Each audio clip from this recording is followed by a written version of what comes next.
कृष्णा और बलराम के गुरु थे सांदीपनी मुनि। उनका एक पुत्र था पुनर्दत्त, जिसका वर्षों पहले शंखासुर द्वारा अपहरण हो चुका था। जब कृष्णा और बलराम को इस बात का पता चला, उन्होंने गुरु से प्रार्थना की कि आप हमें आशीर्वाद दें, हम आपको गुरु दक्षिणा के रूप में आपके पुत्र को वापस लौटाना चाहते हैं। सांदीपनी जानते थे कि कृष्णा और बलराम दोनों असाधारण शिष्य हैं, जिन्होंने सबसे कम समय में उनके पास की सारी विद्याएं ग्रहण कर ली और आश्चर्यजनक रूप से उन विद्याओं पर आधिपत्य भी कर लिया। जैसे कि ये सारी विद्याएं कभी उनसे अलग थी ही नहीं, अपितु उनका ही एक अंग हो।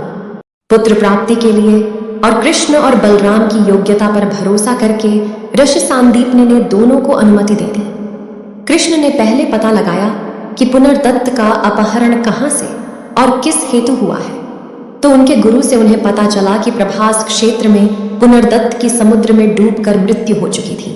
कृष्ण ने उनको आश्वासन देकर कहा, हम उसे ढूंढ कर ले आएंगे, आप व्यथित ना हो। श्री कृष्ण और बलराम दोनों का पराक्रम अनंत था, दोनों ही महारथी थे।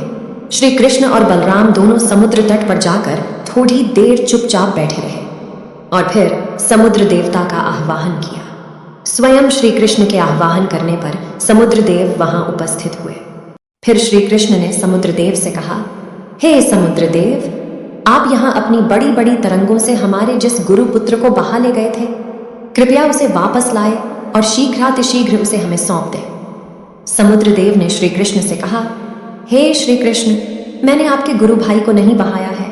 मेरे जल में एक पांचजन्य नामक बुरे कर्म करने वाला दैत्य जाति का असुर रहता है, अवश्य उसी ने उसका अपहरण किया होगा।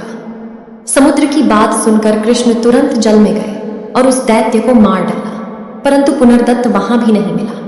तब श्री कृष्ण वहां से पांचजन्य नामक शंख लेकर रथ पर चले आए।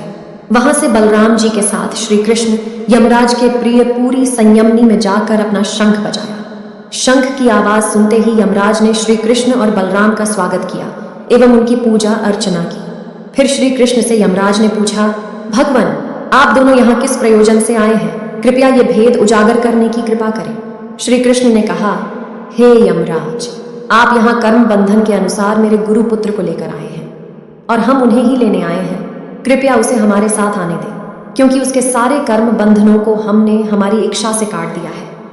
यमराज ने कृष्ण की आज्ञा का पालन किया और तुरंत पुनर्दत्त को कृष्ण के समक्ष उपस्थित कर दिया। फिर श्री कृष्ण और बलराम दोनों वहां से अपने गुरुपुत्र को लेकर वापस आ गए एवं अपने गुरु को उसे सौंप कर दोनों ने गुरु दक्षिणा पूरी की। कहानी पसंद आए तो लाइक शेयर करें और चैनल को सब्सक्राइब करना मत भूलना। धन्यवाद।